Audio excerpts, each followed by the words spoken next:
পূজারি দুয়ার খোলো, প্রধান ঠাকুর দাঁড়ায় দুয়ারে, পূজার সময় হলো। সপর দেখি আকুল পূজারি খুলিল ভজনালয়, দেবতার পরে আর রাজা রাজা হয়ে যাবে নিশ্চয়।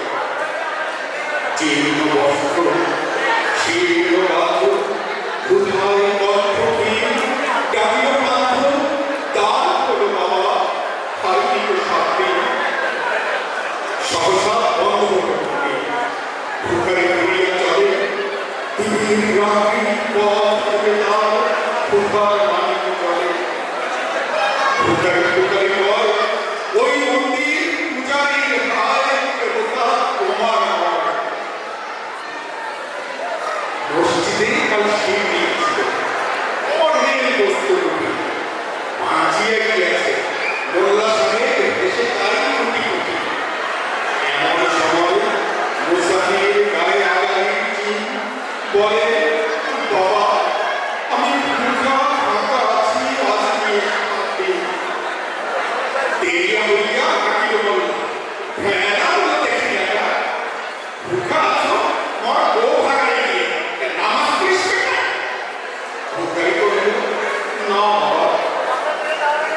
মোল্লা হাঁটিল, তাহলে শালা সোজা পথ দেয়। বস্তু উঠিয়া মসজিদে দিল মালা। ভুখারি ফিরিয়া চলে, চলিতে চলিতে বলে, ৮০টা বছর কেটে গেল, আমি ডাকিনি তোমায় প্রভু, আমার ক্ষুধারত্ন তাহলে বদ্ধ করো প্রভু। তব মসজিদ মন্দিরে প্রভু নাই মানুষের দাবি, মোল্লা মুরুদ নাই তার সকল দুয়ারে চাবি। কোথায় দেখবি শিবশ্রী মানুষ, কোথায় কারা পাহাড়, ভেঙে ফেল ওই ভজনালয়ে যত তারা দরকার। খোদার ঘরে কেনা নিমা পাক লাগায়, কেদাই সেখানে তারা সব দ্বার খোলা করে। চালা হাতুড়ি সাগর চালা।